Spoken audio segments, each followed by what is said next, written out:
what your needs are today. So go ahead, Leslie. She's in charge. So she can mute me and kick me out at any time. So I'm sure many of you are familiar with this data that comes every year from Giving USA, and this is how Americans gave in 2018. I think we are still waiting on some 19 data to come out. Very interesting. But as you see here, philanthropy is very much alive and well in the US. However, one thing is giving by individuals was down in 2018, down to 68%, down 1.5%, 1.1% over the previous year. However, giving by foundations was up. Giving by bequests that we'll talk about soon was just held status quo, and giving by corporations was up. You guys already see the answers. I always love to quiz people and go, you know, which subsector of the nonprofit sector gets the most donations, and it's always religious organizations. Why? Because they ask every week. They ask all the time. Followed by educational institutions. Again, another subsector that they ask all the time. I always like to joke that I went to Alabama and my husband went to the Naval Academy, and the Naval Academy solicits me all the time. So, and then when we moved to Gainesville, UF started soliciting us, and neither one of us went there. But educational institutions also ask on a regular basis. So again, that's where the charitable dollars were going. Go ahead, Leslie. So we'll take a look here at charitable giving in Florida and how we rank overall in the United States. And you'll see there, 17th is where Florida comes in versus other states. Back to that correlation on the previous slide of where the charitable dollars are going, religious organizations, you see Utah is in first. So hence my point, religious organizations, you know, the Mormon Church and the tithing in Utah puts them in first of all charitable giving in the United States. Here in Florida, the average amount donated to charity per person, $5,659. And as you see there, Florida, it's very competitive here. We are fourth overall in the number of public charities within the state here, following behind California, New York, and Texas. We have more than 20,000 active and reporting 501c3s, and these are 501c3s, I believe, operating budgets of over 50,000. There's even more that are volunteer based, so the number's actually even higher than that. So I know many of you have heard this, seen this, some of this data from me. I think David Kramer, you definitely will be familiar with the next few slides we're going to touch on. Some people are very surprised by this, but this is how Alachua County ranks in all of the counties in the United States. And most people are pleasantly surprised. We know philanthropy is alive and well here, but this is, you know, this is putting it in numbers. We're in the top 30% in the US for charitable giving here of our residents. We are ranked 306 out of over 3,100 counties. And this data was on 2017. There was more than $110 million total donations from residents of Alachua County. Our county comes in 16th out of 67 counties in Florida.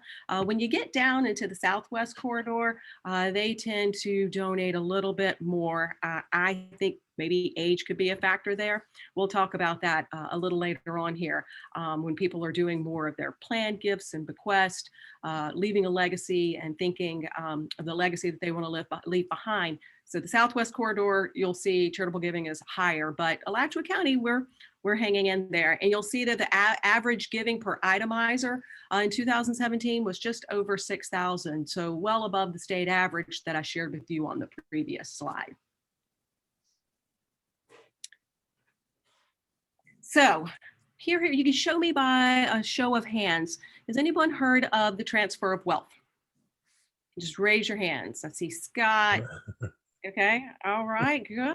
Okay. Good. So everyone has heard of this. We're going to do a little deeper dive here. The transfer of wealth really evolved back in 1999 from Boston College researchers who projected that there would be a shift from wealth from one generation to the next. Initial projections had it at about $41 trillion. However, they came back in 2014 and updated it to 58 trillion would shift from one generation to the next over the next 50 years. This is going to be the largest intergenerational transfer of wealth ever in US history. And so the phenomenon was, coined the transfer of wealth. Go ahead, Leslie. So some people call this the new golden age of charitable giving, because this is a unique opportunity for estate planners, for nonprofit organizations, charitable organizations to really capture and be a part of this transfer of wealth. So this is why it's big. As I said, this is the largest intergenerational transfer of wealth the U.S. has ever seen. No generation has ever seen a transfer of wealth this size. Also, if you take a look at 80% of America's wealth is currently held by people over the age of 50. The oldest members of the baby boom generation turned 70 and a half years old in 2017. Why is that important?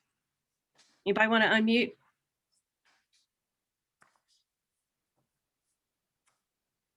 David Kramer, I know you're wanting to talk. They have to take their required minimum distributions.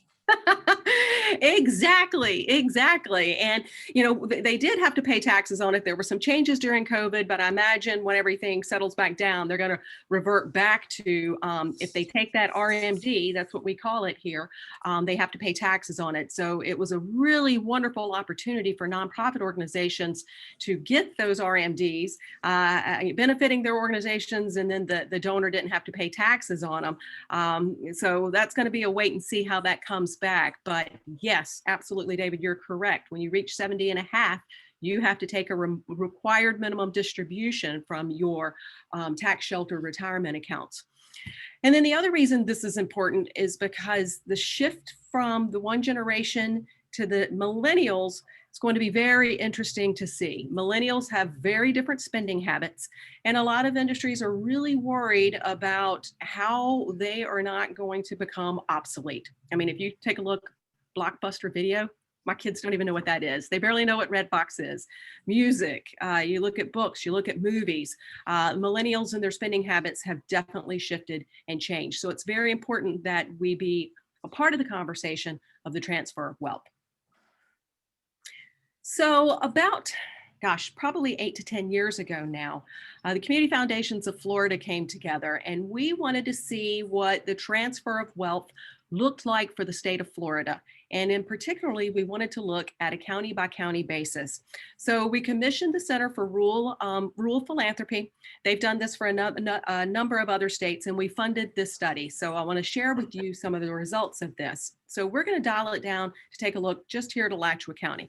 So this transfer of wealth took in a lot of factors, but mostly we looked at income, we looked at current net worth, we looked at the age and the size of the population, and we looked at the economic growth, because these things are going to determine how much is going to transfer and at what point it's going to transfer. And you'll see here when we get to the age slide what I'm talking about. Go ahead.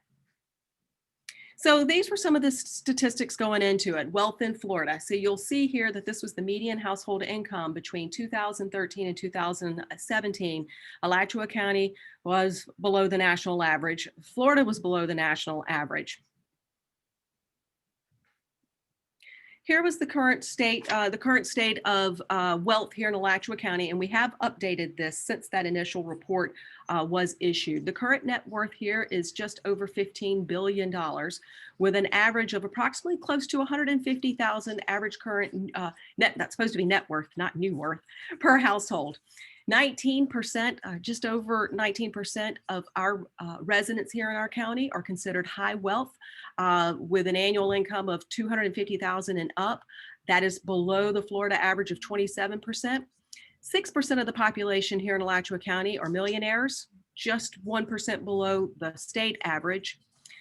The next part gets a little interesting. 12%, or close to 13% of our population here is age 65 and over, which is definitely below the Florida average of 20% and below the US average of 16%. And from our initial research, they projected that just over $3 billion here in Alachua County was going to transfer within the first 10 years. So I mentioned the age graph, and this is Alachua County right here, so that you will see.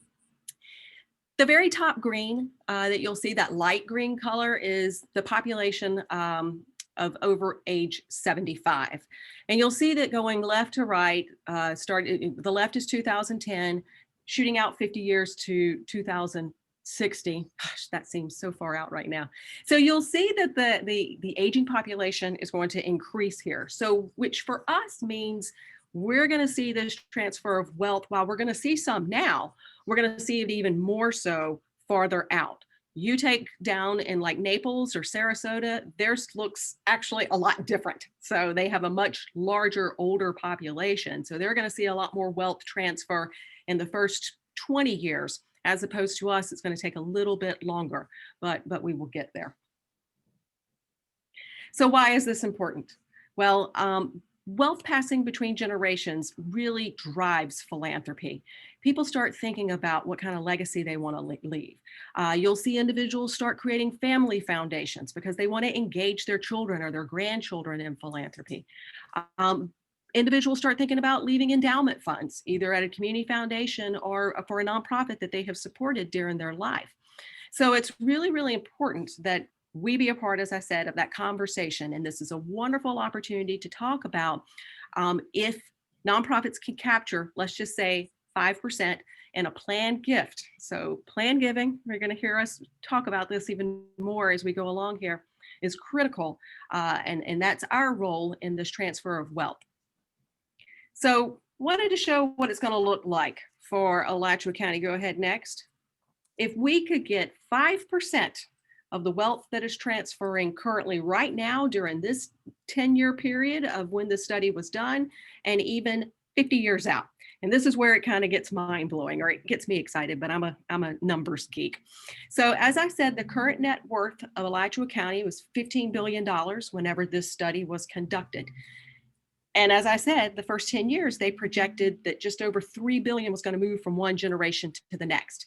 If we could just get 5% of that, asking your supporters to remember your organization and their estate plans, that would mean almost $160 million of income in 10 years. Now, of course, I'm going to have my community foundation hat on, and I love to see everything endowed so that we can live on it forever and sustain our work. So if 5% went into an endowment fund, the annual payout on that would be approximately $8 million a year. That is significant. And as we see, I showed you that age graph, and I showed how our aging population is going to take a little longer. If you go 50 years out, there's going to be just over $36 billion to move from one generation to the next. That is a significant amount of wealth here and resources in our community. If we could capture 5% and put it in my fairy tale world of endowing it, that would be $1.8 billion into an endowment. That would generate over $90 million a year for our community. That is a significant amount of work there. That can do a lot. So I like to share the story of Keith County, Nebraska. Now, when we conducted our transfer of wealth, we were not the first. Michigan did this years ago. Nebraska did it, I think, 20 years ago. They did an entire statewide transfer of wealth. And I wanted to show what they did with it. Keith County, Nebraska is a teeny tiny rural community in Nebraska. You'll see there the population was about 8,200 and dwindling. People were finishing high school and getting the heck out of Dodge. As I said, Nebraska did a statewide study in 2004, and for that county, it indicated a transfer of $2 billion would transfer. So a group of volunteers, actually, I think they did form their community foundation after this, but a group of volunteers and some of the concerned citizens and elected officials got together, and they started targeting what we call expatriate wealth. And that is people that grew up in the community but left. And so they contacted them to, hey, remember the place where you grew up and it shaped you to the person that you are now. And so they really had to target people who had left. They were able to raise $3 million for a community fund. And over the course of the next 10 years, they ended up receiving a $7 million planned gift, thanks to the data that transfer of wealth study had provided them. So now they have an endowment fund that, and they've added to this thing has grown ever since, that's generating over $400,000 annually for this little community that back in 2004 was struggling to survive. So it's a very important conversation that we need to have. I will share with you all, and many of you have heard me talk about this. when we got this data for the Community Foundations of Florida, I think here at the Community Foundation, we had one planned gift that was a small planned gift that had been on the books whenever I started. We took this out and we started having the conversations. We started raising awareness. We took this out, we shared it with Rotary clubs, we shared it with different boards of organizations, and we started having this conversation. And to date now, here at the Community Foundation, we have over 19 million now in documented plan bequests.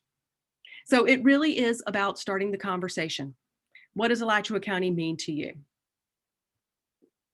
Is this where you grew up? Right? I grew up here, that expatriate wealth that we were talking about for Keith County, Nebraska. Did you fall in love here? Did you come to UF and meet your soulmate and never leave? Did you raise your family here? So for me, I came here and I've raised my children here. Or did you build your company here? There's a lot of people that come, they sometimes graduate from UF, or they come here and they build their business and they have success. So again, what does Alachua County mean to you? What does it mean to you? What does it mean to your donors? But again, the most important thing is that you start the conversation. Now, I'm going to pause a little bit and see, do we have any? I see a hand up, and then I'm going to turn it over to Leslie.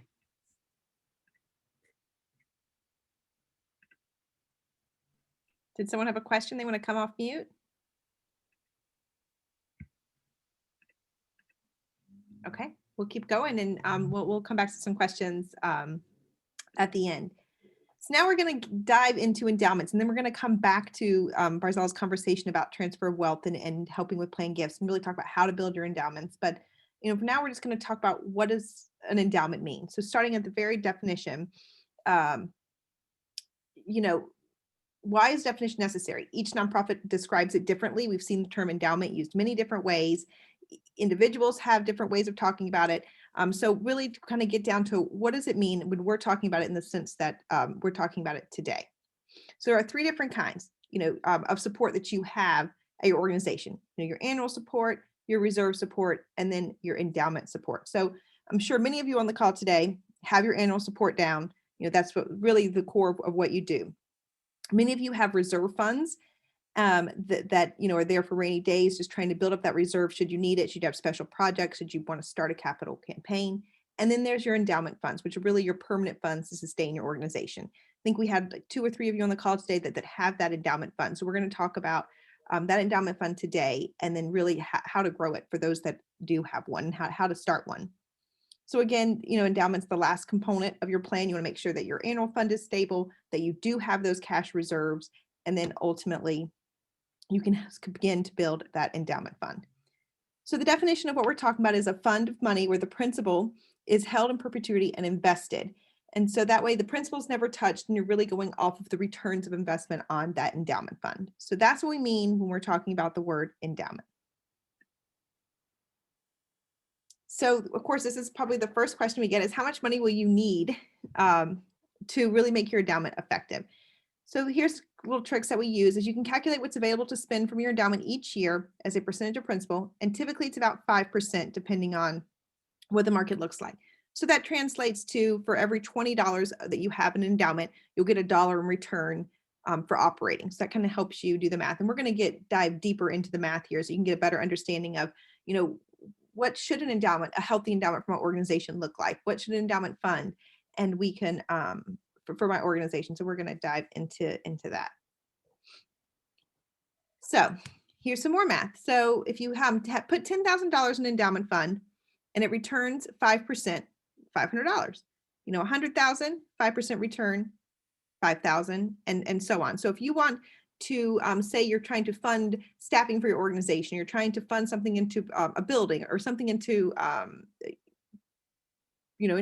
forever, you would need about 2 million in your endowment to produce 100,000. You need about $1 million in your endowment to produce 50,000. So you kind of get the math. So what this math right here doesn't do is it doesn't calculate, well, the slide I was just on doesn't calculate any type of fees that might be associated. So, or it doesn't factor in the market with invested funds. So this graph does that. So this graph is assuming that the market over a 50-year period is around 8%, and that you grow, and that so your fund is growing, your principal is growing at 8% a year, and you're only drawing 5% down for your operating cost from your endowment. So should that be the case, factoring both of those in, if you establish with $100,000 for your endowment fund, by year 15, the principal will look more like $154,000, and $77,000 will have gone out to the community. You can see what it looks like in 25 years. And then within 50 years, without adding any additional money, that 100,000 has grown to 424,000, and more money has actually been generated in grants out to the community at that 5% rate than is even in the fund. So hopefully that makes sense. Again, this is assuming the market's growing around 8% and assuming you're drawing 5% without adding any additional money. We hope that through the years you would add money to your endowment. So this is a good example. Here is an example of what I like to call a real life example. So this is actually a fund at the Community Foundation here. We've changed the name, so we're going to call it the XYZ Trust nonprofit in town. So they put $572,000 over the course since 2007. So since 2007, they opened up the fund with $483,000. So they opened up the fund with that amount of money based off of real estate transaction that the nonprofit had. So they had, it was an opportunity, they had some additional funding, and they stuck it in an endowment fund. Over the last 10 to 15 years, they have added another 160,000. Whether they had some type of windfall or a donor that wanted to contribute, they added another 160. They also have taken some withdrawals. They did take a few withdrawals over the years. So this is not one that they withdraw every year. They chose not to withdraw 5% to have it continue to grow, but they have taken 3 withdrawals over the years, which total about 73,000. So all total, their total investment, again, I totaled those numbers up and minus the 73, we're at about 570,000. So right now with that total investment in 2021, they're at just over $1 million, and that fund reached $1 million this year. So you can see that in 14 years, their money doubled. And that's with them adding more money and again, taking some withdrawals. So that's a real life example of a fund here, a nonprofit agency fund, just like you guys here at the Community Foundation, and how that fund reaches $1 million. And should they start to take yearly withdrawals, they could withdraw anywhere between $50,000 to $60,000 a year and have the fund continue to grow at our return rate. So that's a real life example. And so we have, I want to show the investment options. So we have at the Community Foundation, this is just an example of what we offer here at the Community Foundation. We have a few different options for nonprofits to put their fund in. One's a higher risk, more endowed option with the market, and one is a little bit lower. So we call that our 60-40 and our 80-20. So, what that means is it's more 60% in the market and more 40% bonds and something slightly more stable. And again, 80 and 20, the same example. So if you opened a fund in 2011, so 10 years ago, and you put $25,000 in it, you haven't taken any withdrawals, this is how much money your fund would have in it. So your fund would have gained almost $1,000 more a year, having been in the more aggressive fund. So this is using the market investments for the Community Foundation. We use an outside firm for that. And this is based off of those returns. So you can get an idea that those that were in the 80-20 kind of rode the market even better. And, one thing I didn't point out in the last slide with my XYZ Trust organization is that, you see that they opened their fund in 2007. So of course right before the market tanked in 2008, and you can see that, they also withstood that pretty well just by leaving their money in and kind of writing it out.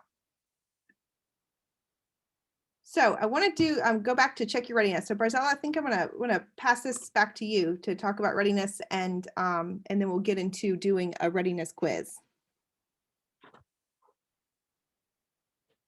Oh, I think you're muted. I swear, muted. I was getting excited. I was just jumping in talking. I was going to answer David Kramer. I know you wrote in the chat field, would love to see our investment policy and asset allocation mix for endowments, and we're happy to share that. So I know we just updated our investment worksheet that we give to all of our fund holders. I was trying to find it over here in my inbox and and send you a link. If we don't get it before this presentation's over, I'll get it to you and anybody else that's interested in that. We also have an in-depth investment policy too, that we review every year along with our spending policy. So I'll get that to you. So check your readiness. Not, an endowment fund is not necessarily the right fit for everyone. So we always encourage organizations to test their readiness before going down that road, because the last thing we want is an organization, and it's happened before. We've had organizations that they wanted to start an endowment fund and they would do in a campaign and they would pull in funds, and then 3 years later they couldn't make payroll. And so we would have to release it or do what we needed to do to help them to get through it. They were not ready yet. So here's just a few questions, and then I know Leslie's going to quiz you all and you can test your own internal readiness.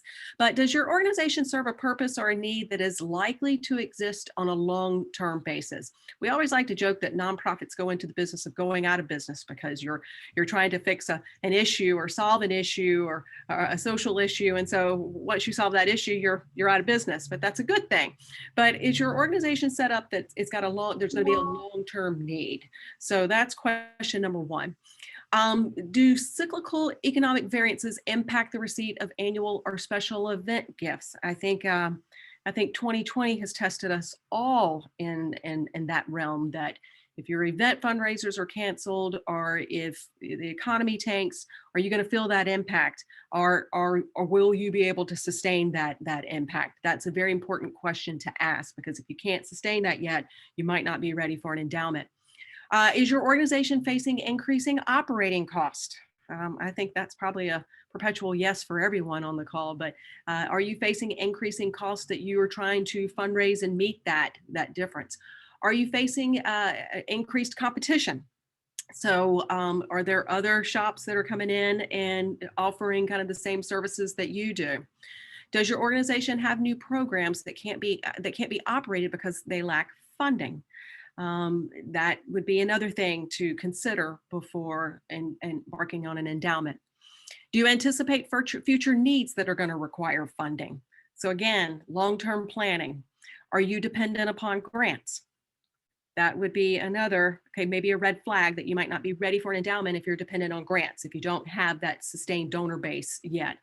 And this is the other thing is, have you lost gifts because of death? And I know that sounds kind of weird, but do you have an annual supporter who's passed away and you never had the opportunity and talked about a legacy gift with them or a planned gift, and then you've lost their annual donation as well?